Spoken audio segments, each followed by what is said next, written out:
Hi, I'm Jerome Davis. I'm the Artistic Director of Burning Coal Theater Company, and we're having a series of interviews this week and next week where we talk about the current state of affairs as pertains to the coronavirus and what it's doing to the arts community. My guests today here at Burning Coal are, well, I'm going to let you guys introduce yourselves. Vieve and Bronwen, tell our audience and your audience as well about who you are, how long you've been here, and what you do. Great. All right. Well, I'm Vieve Radha Price, and I live in New York, but I've come to Raleigh to be engaged with this beautiful woman in a project that we've been working on for quite a while. So newish to Raleigh, but have been here about a month now. But I'm the executive. No. That's the wrong title. I'm the founder and director of mission for TÉA Creative, which is an organization in New York that is really dedicated to the exploration of what we're calling insight artistry.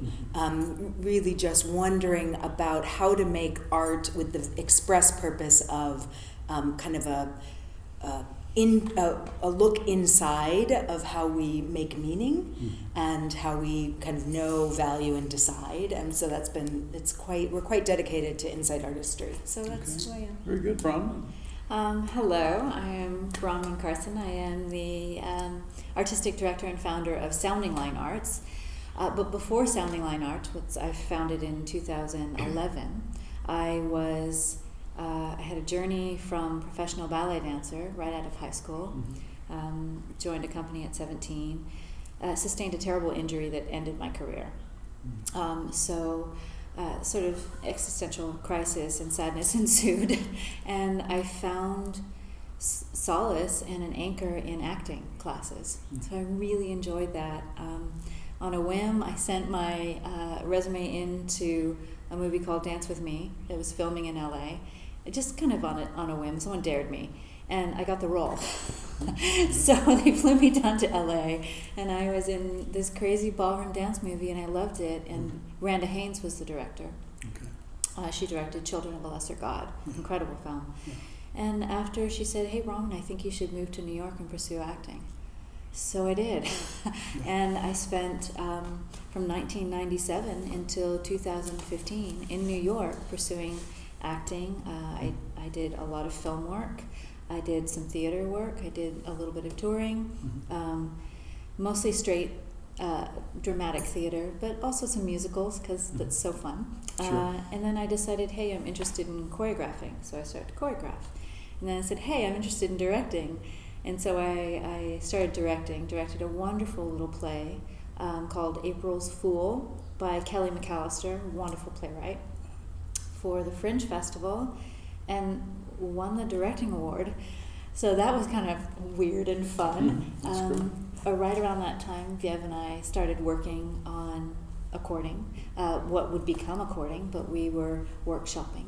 And I have now transitioned into incorporating movement, buto, dance, somatic movement, lecoq mime, all of this into Sounding Line Arts, which is about social, kind of trying to bridge art, really whimsical, beautiful, entertaining art with socially relevant ideas.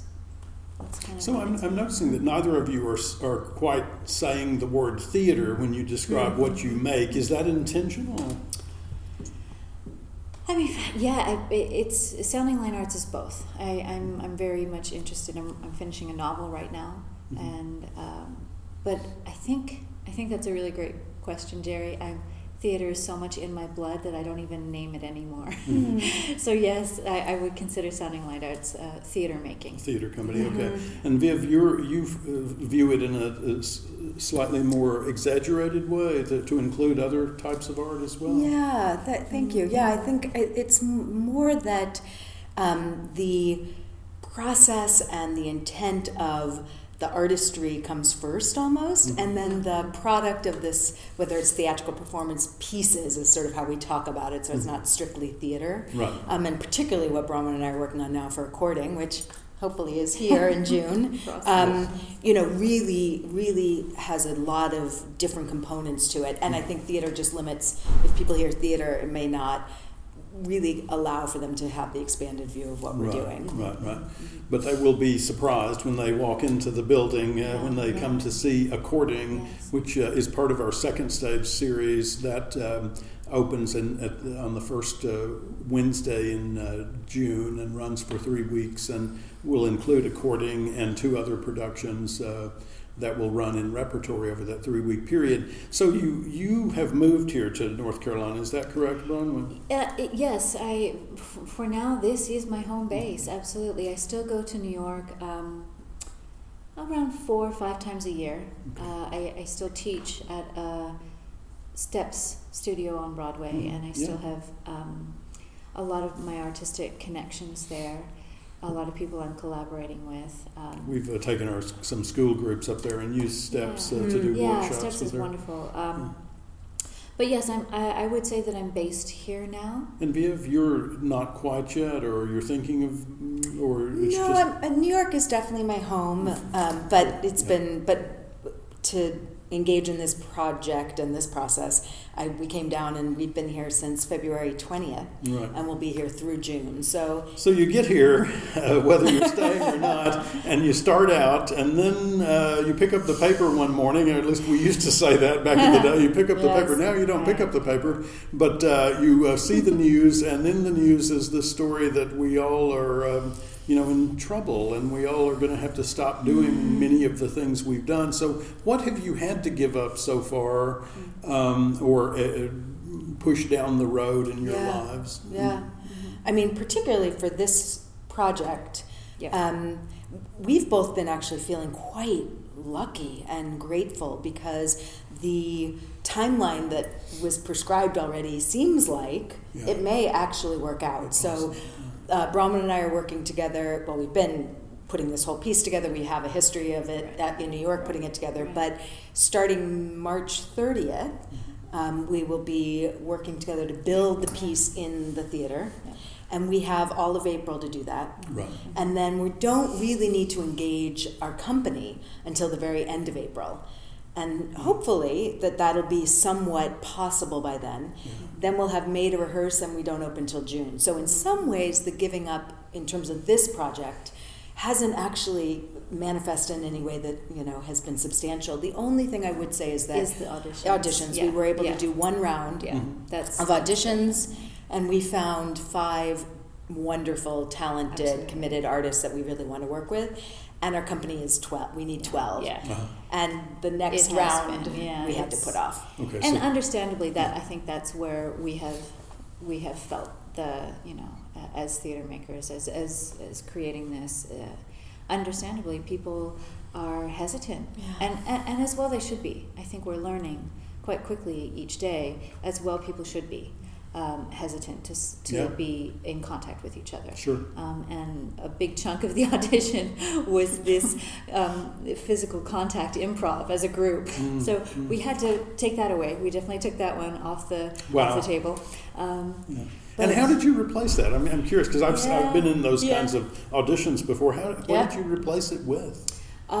We ended up doing a few more solo. We put people in different spots. We, this wonderful space, we could partake of it, and we had them go through some physical improvisation, guided improvs about different states of being, different mental states. We took them through the consciousness loop that insight artistry and insight is deeply founded in, and had them do that. So nothing really with each other much. But and then we had them, do this hand sanitizer all the way to the elbows every time. I ran around squirting as we, as we felt we should. So that's really fascinating to me, because most of what we've heard has been about programming so far, but you're talking about changing your methodology in some way, which I think is kind of a fascinating idea, and is more or less possible depending on what activities one is involved with. So what we want to, in our conversations, we always want to emphasize over the next few weeks the positive and the forward thinking. So I'd like to hear from each of you. Besides according, I mean, you talk about that if you want to. But what else is happening down the road for you? What do you see in the near future for your respective companies or jointly as art makers? Good, great question. Yeah. Well, just to start off, I mean, again, we are so looking forward to According, and we're so looking forward to being in this space, the two of us really getting to explore.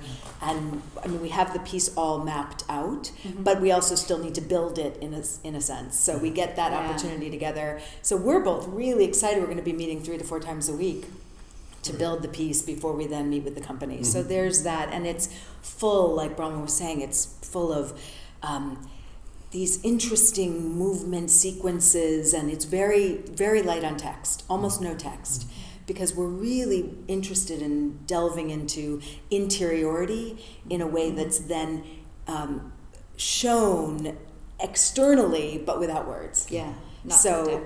Yes, not didactic, and it's going to be, hopefully it'll be really kind of a reflexively immersive experience for the audience, because there's just like someone is wrapped in their own ropes, and so we're just very excited about them using the whole space. So that's happening. And for TÉA, for TÉA Creative, we are in the middle of a process. We're working on a piece called The Weaver, which is a piece about the dynamics of race in America, and really about the colonization of self and the detrimental state that it leaves us in, and how then do we decolonize self. And it's been a process with 5 really quite astounding insight artists in New York, and we're into our 2nd year of working on it. So we're actually quite close to having a piece that we're ready to workshop. You have dates for that in mind right now? We have July. We were supposed to have a major kind of workshop series, like a 3-day workshop where we have invited people come in. Sure. So it wasn't yet a performance, but it was a workshop performance where we would. You're looking for supporters or backers at that Absolutely, time? always. always, yes. Good, that sounds very exciting. Bronwen, what about you?